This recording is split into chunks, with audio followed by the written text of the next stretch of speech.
तो इस समय हर तरफ एक फ़िल्म की चर्चा है और वो फ़िल्म है छावा।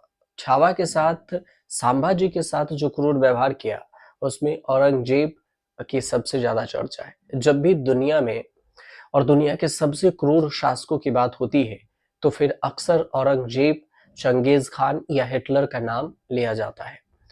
लेकिन इतिहास के पन्नों को जब पलटेंगे तो एक ऐसी रानी भी हुई जिसने अपनी निर्दयता के लिए ब्लडी मैरी कहा जाता है उसे। और हम आज बात करेंगे ब्रिटेन की पहली महिला शासक क्वीन मैरी ट्यूडर की। ट्यूडर को जिसने 16वीं शताब्दी में अपनी विरोधियों को बेरहमी से मौत के घाट उतार दिया था। और उनकी क्रूरता का अंदाजा आप इस बात से लगा सकते हैं या लगाया जा सकता है कि उन्होंने सैकड़ों जो प्रोटेस्टेड था ईसाई, उसको जिंदा जलवा दिया था। सोचिए कि वो कितनी क्रूर रानी होगी। मैरी ट्यूडर इंग्लैंड के किंग हेनरी अष्टम और कैथरीन ऑफ एरागॉन की बेटी थी और उनके पिता ने कैथोलिक चर्च से अलग होकर इंग्लैंड में प्रोटेस्टेंटिज्म की शुरुआत की थी और जिसे मैरी का जीवन हमेशा संघर्षपूर्ण रहा। और जब उनके सौतेले भाई एडवर्ड षष्टम की मृत्यु हुई तो इंग्लैंड के राजनेताओं ने उनकी जगह लेडी जेन ग्रे को रानी बनाने की कोशिश की, लेकिन मैरी ने राजनीतिक चालें चलते हुए सत्ता अपने हाथ में ले ली और राजा बनते ही उन्होंने इंग्लैंड को फिर से कैथोलिक बनाने के लिए खून खराबे के शुरुआत कर दी।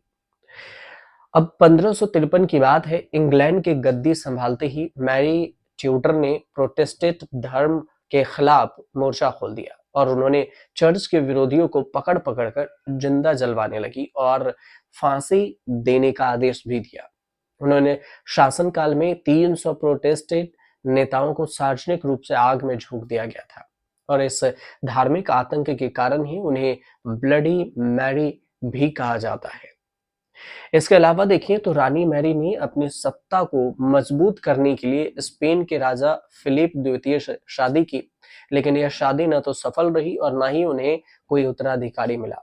और उनका सपना था कि उनकी संतान इंग्लैंड को हमेशा के लिए कैथोलिक राष्ट्र बनाए रखे, लेकिन किस्मत ने उनका साथ नहीं दिया और उनकी शादी राजनीतिक रूप से इंग्लैंड में बेहद ही अलोकप्रिय साबित हुई, क्योंकि फिलिप को अंग्रेज जनता कभी स्वीकार नहीं कर पाई।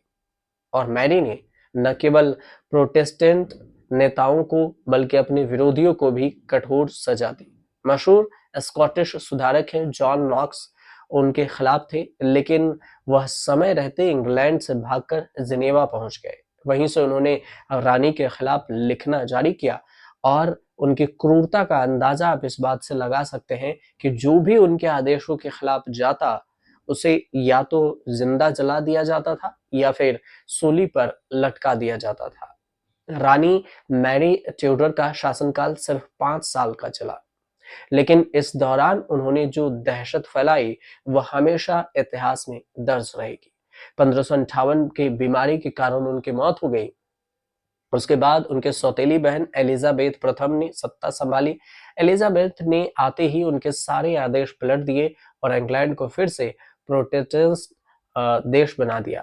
मैरी की मौत के साथ इंग्लैंड में धार्मिक स्वतंत्रता की एक नई शुरुआत हुई और इसकी चर्चा आज भी होती है। लेकिन इस दिनों जो चर्चा सबसे ज्यादा आप देख रहे होंगे वो छावा फिल्म में संभाजी पर क्रूरता की वजह से औरंगजेब की खूब हो रही है, क्योंकि औरंगजेब ने जो संभाजी के साथ क्रूरता अपनाई, वो क्रूरता देखकर लोगों के दिल दहल जा रहे हैं जब वो फिल्म के पर्दे पर उसे देख रहे हैं। आपको अगर जानकारी सही लग रही हो तो हमारे चैनल को सब्सक्राइब कीजिए, शेयर कीजिए, कमेंट कीजिए।